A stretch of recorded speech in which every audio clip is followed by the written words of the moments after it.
Hello, Chicago Bears fans. Welcome in. Welcome in. It is AJ, your average fan here. We are going to be going over the Bears loss to Seattle on Thursday night. I was going to bring you guys this video yesterday. However, I did a timing chain on my car. It took about 6 hours. I didn't really want to record and push out a video at like 1 o'clock in the morning. Didn't really seem to make a whole lot of sense. But there are still a couple things to go over. A note for you guys as well. I am working on getting a secondary screen for my setup so that I'm not having to constantly look over at my computer screen for stats and such. So that way I can put one right under the webcam. So that way I'm basically looking at you guys the whole time. Uh, with that, we got Jalen Johnson. We're going with an orange jersey today. Just kind of mixing it up because, just we've been kind of matching what they wear for the season. We got 1 week left. Bears lose 6-3 to Seattle. Kind of pretty much the same story, really, that we've seen all season long. Can't really do much in the first half. They really turn it around in the second half, but it's always too little too late. It seems like that has obviously been the case all year. But on a note with that, I did see a report that Ryan Poles had apparently seen this issue way back in training camp. So that kind of leads me to ask the question, wasn't why wasn't it addressed earlier in the year? Like, if you knew that it was a problem getting off to slow starts in training camp, like when you're doing training camp mini games or whatever, like if you knew that this was an issue, why not address it then? Why would you wait until you're 4-12 to put that out in a report? I mean, I don't that kind of doesn't really make any sense to me. So Bears fans, comment down below. Let me know how you feel about Ryan Pohl's statement on that, and if it is true, again, why not try to adjust that earlier in the season? I feel like you could have addressed that in preseason. You could have addressed it week 1 or week 5 or week 10. Like, you waited way too long for that. But we do have some stats to get into. We will start with the run game because the run game really just wasn't there. Roshan Johnson had 4 rushing attempts. He had 5 yards. He obviously was mainly. I saw him mainly used on like the 4th and 1 situations. I didn't really see him used on any really first or second downs that we've seen Roshan kind of be used that way all year, down at the 1 yard line, or on a 4th and 1 or a 4th and 2 situation to try to push the ball forward. That's really kind of where we've seen Roshan be used. I'd like to see him used more in. I'd like to see him used more in the general run game. I feel like with his power up the middle, I feel like you're leaving yards out on the table, and you really could be gaining more rushing yards per game if you use him kind of more like you use DeAndre Swift, because DeAndre Swift really just isn't a between the tackles guy. He gets most of his yardage through around the corners. So it's made no sense to me why we've only used Roshan really in 2 situations basically all year long. So you guys let me know how you feel about how Roshan Johnson has been used all year. Should he be used more on first and second downs, or just in the run game in general versus on 4th and shorts and basically goal to go from the 1 yard line? I think that he should be. That's just my opinion, but I'd like to hear your guys' comments on that. And then for DeAndre Swift, he had a little bit of a better day. Well, actually, quite a bit of a better day. 12 rushing attempts, 53 yards, 4.4 yards per carry. I would like to see his rush attempts a little bit higher than that. Between him and Roshan Johnson, both, I think that you're leaving yards out on the table, especially the last couple of games. It seems like they have not been sticking to the run game like they did, previous. I think that they were doing a much better job when DeAndre Swift had 20 to 25 carries, and you were seeing Roshan Johnson, get anywhere between that 10 and 15 range. I think that fared a little bit better in the run game for the Bears, but we haven't seen that in the last couple of weeks.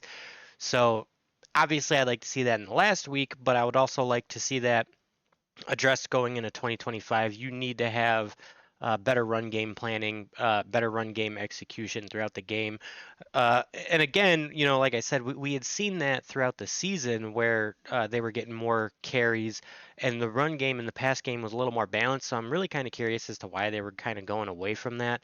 Um, that is kind of an interesting point that I would like to hear brought up at the end of the year conferences. I would like to see if either Thomas Brown brings it up or Warren or Poles that they bring it up to see like what kind of execution they're looking for in 2025. Because I feel like the Bears have always had a decent run game, even when we didn't, even though we haven't had superstars on our team as far as the run game goes. And I mean, I wouldn't want to say that we haven't had superstars in the run game because I guess you could put David Montgomery in that conversation, especially with what he's doing in Detroit. But we've always had a good run game. Like that, we've always had good linebackers and we've always had a good run game, no matter how good or bad our team was. So I'm kind of curious as to see how that goes going into 2025. I would like to see that addressed a little bit. So we will start talking about the receiving. Um, I think that I think that there was a good pass mix between the receivers, but again, there was no Cole Kmet today. I don't understand why he'll get 2 to 3 targets for 2 or 3 games, and then just get no targets whatsoever. I don't understand it. He's always been a really good third down tight end, especially on third and longs. Usually, at least last year, I felt like, and in years previous, I feel like if you had a third and long, it seemed like Cole Kmet was always getting the ball because he's a lot like DJ Moore, where he's really good at getting yards after first hit, and he's really good at breaking tackles and gaining extra yards. I honestly feel like I couldn't put it on 10 fingers because there's more times than not where if there was a third and long last year, if you got the ball to Cole Kmet, he would either get you the first down or get you to a 4th and 1 or 4th and 2 situation to where you could try to go for it on that fourth down. So again, why you're not seeing Cole Kmet is really beyond me. You just paid him that contract extension. He, when he gets the ball, he is obviously a top-rated tight end in the league. Um, when he gets his targets and he gets the ball, he doesn't drop it a lot. He's always getting yards after tackle. I would put him in the same type of conversation. Uh, I would say almost the same conversation as Travis Kelsey. Maybe not quite the same conversation, but pretty close because obviously Travis Kelsey in years past he gets a lot of targets per game and he always gets a good amount of yardage and he's always at the top of the leaderboards when it comes to tight end receiving yards in general. But Cole Kmet was kind of that same way, right? Cole Kmet, when he gets the ball, he gets you yardage. He gets you hard yards when you need it the most. So again, why you're walking away from him, I honestly don't know. It doesn't make a lot of sense to me. So Bears fans, you let me know how you feel about Cole Kmet's usage this year. Is that a big problem, especially after giving him that big contract extension? Because again, last year we saw him get very hard yards for us. I would like to see him used a bit more. But we're looking at Keenan Allen. He's got 25 yards on the day, 5 receptions. He had a really nice couple of catches at the sidelines. He was actually really good on third downs. I like seeing that out of Keenan Allen. He should be a dominant third down guy along with Cole Kmet. I think that, he is another guy. He's a guy that you could. It's kind of frustrating because he drops balls that are easily catchable, but the really hard catches that Caleb Williams really has to dot to him to get it over a receiver or through, or I'm sorry, over a defender or through a defender's hands to be able to get it to Keenan Allen. Those hard passes, Keenan Allen snatches them up like it's bread and butter and cookies, right? He does a really good job with those passes, but he has a hard time keep holding on to catches that are super obvious. I don't understand why. But again, on those really hard plays where you need it and it counts the most, Keenan Allen is always there, so I do appreciate that. When you're looking at DJ Moore obviously, uh, DJ Moore is obviously the star of the game in the receiver core. 6 receptions, 54 yards, good enough for 9.0 yards per touch. DJ Moore, obviously, he's just been solid and steady all year long. I can't complain. I would have liked to have seen him targeted a couple more times because we've seen him float between the 80 and about 120 yard range. Obviously, not the best game for him today, but also it just wasn't a good offensive game all the way around. I mean, it was a struggle for the Bears offense.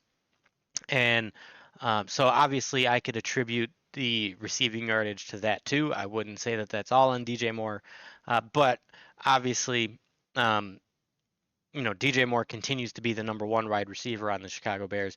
However, if it weren't for a penalty that got a touchdown called back, yeah, Rome Odunze would have taken that honor.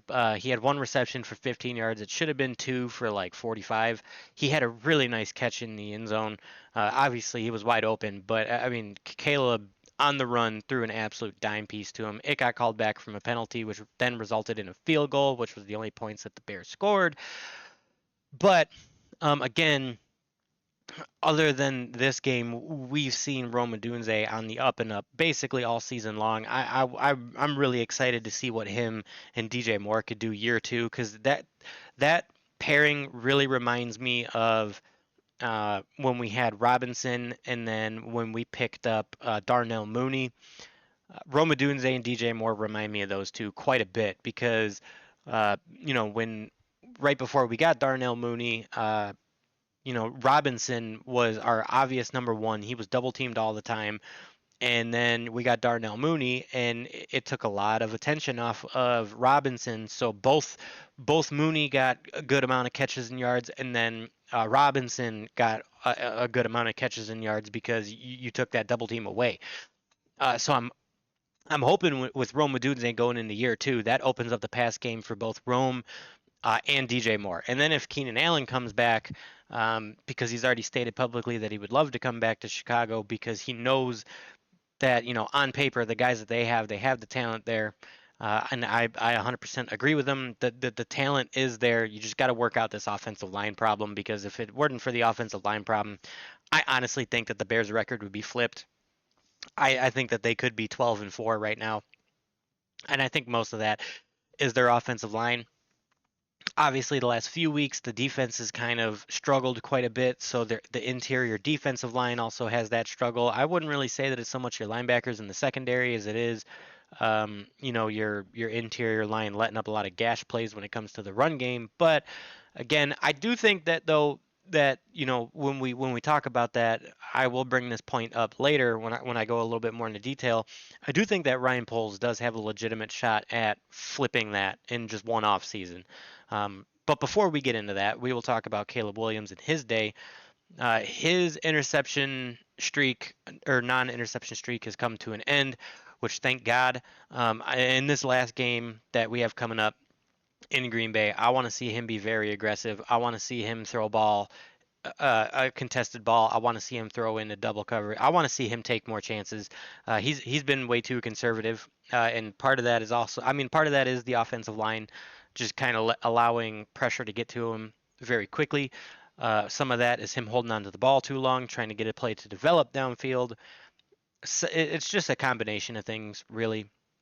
But QBR of 24.4, completion percentage 57.1, one of the lowest that we have seen all season.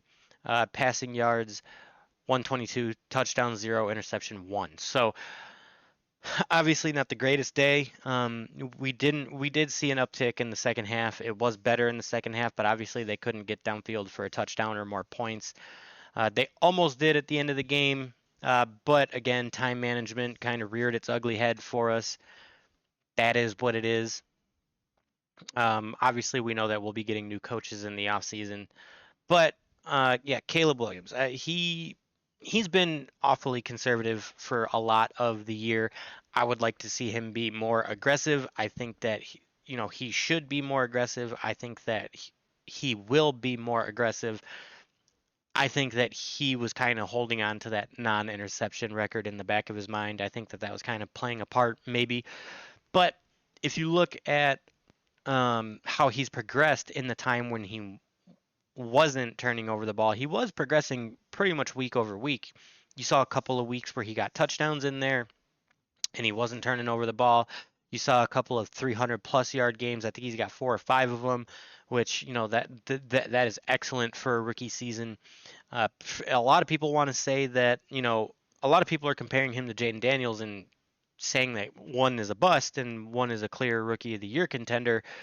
But what's ironic about that is if you really look and break down their stats, they're one right on top of the other. I think Jaden Daniels has 3 more touchdowns, but he's also got like 5 or 6 more interceptions. So, I mean, they're kind of going hand in hand, and I know their yardage is right on top of each other. Obviously, this will depend on what Jaden Daniels does tomorrow, because right now, Caleb Williams has more yards than him, I think by like 30 or 40, because going into yesterday's game or Thursday night's game, Jaden Daniels had like 35 more yards over Caleb Williams. So, really, I don't understand the whole conversation of everybody uh, clearly showing that Caleb Williams is a bust and Jaden Daniels is a clear rookie of the year contender. I think a lot of that has to do with the team's record, which to a degree I understand it. I understand that the team's record probably has a lot to do with that, even though I don't think that it should. I think it should be just raw talent and stats. I think that's how it should be. But obviously, there's a clear difference between the Bears' record and the Commanders' record. I understand it. I still don't understand how you can say that one is a bust, one's a rookie of the year contender. Their stats are right on top of each other. Like I said, one's got 3 more touchdowns, the other one's got 5 more interceptions. Their yardage is practically the same. I understand that um, Jaden Daniels has a little bit better of a completion percentage, but it's like Caleb Williams also has more 300-yard games. So it's like when you go to break everything down, they're really really similar to each other. But so Bears fans, let me know your comments on that whole topic of conversation because again, I don't see how you could call one a clear bust and one um, a rookie of the year contender. Could you say that Caleb Williams' year has been wasted because of the numbers and stats that he puts up, and he's nowhere near a playoff contender? Yeah, sure. I do understand that to a degree. That does make sense to me. That makes a lot of sense. But again, I, I have a hard time understanding how one's a bust and one's not. It just doesn't make any sense to me. Um, but with that being said, obviously there's a lot to look forward to in going into 2025. There's a lot to look forward to with the offseason. I had very quickly mentioned it before getting into Caleb Williams' stats for the day. Um, can Ryan Poles legitimately flip the team around in one offseason? Myself, I do think yes. I think that people read into the situation between him and Kevin Warren a little too far, where Kevin Warren had said that he was going to assist in the head coaching search, and how Ryan Poles used to have a direct link to the McCaskies, and now Warren is in between the two.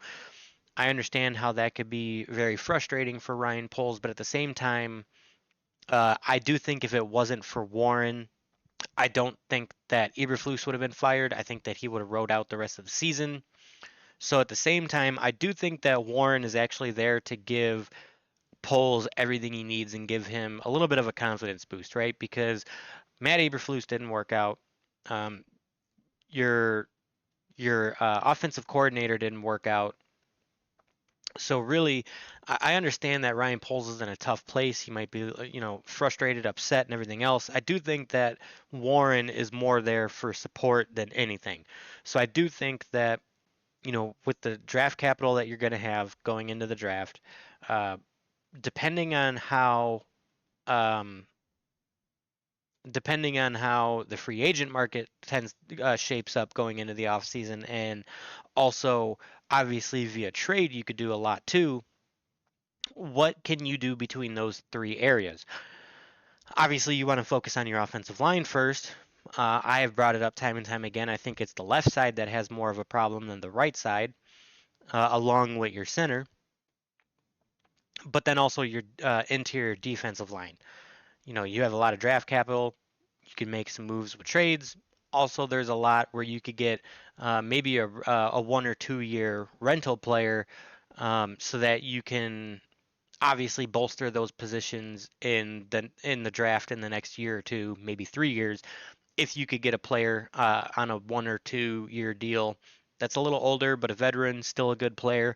There's options there. There's a lot of options. And again, I think that Kevin Warren is there to help Ryan Poles, but give him more of a confidence boost more than anything. I don't think that he's there to really be making the final decision. I think that he's there to challenge Ryan Poles. Um, to make sure that the best decision is being made for the team, but he's not going to tell Ryan Poles who to pick. I think that he's going to challenge Ryan Poles, but Ryan Poles will come to the decision on his own, and it will be his decision solely. I think that Warren is just there just to help and just to make sure that um, it is the best decision for the Bears. I don't think that he will force Ryan Poles into any of the decision making, but he's just there to help. I think that that's what that boils down to. I think that obviously the way that the 2024 2025 offseason will go will kind of show that relationship and how it truly is. I think that with I still think that with the raw talent that you have on the offense between Caleb Williams, Adunze, Roshan Johnson, DJ Moore, if Keenan Allen comes back for one more year, Cole Kmet, even on the defensive side, with Jalen Johnson, I would love to think that Tyreek Stevenson will turn it around in 2025. Um, even Jack Sanborn for his limited play, I've always liked him.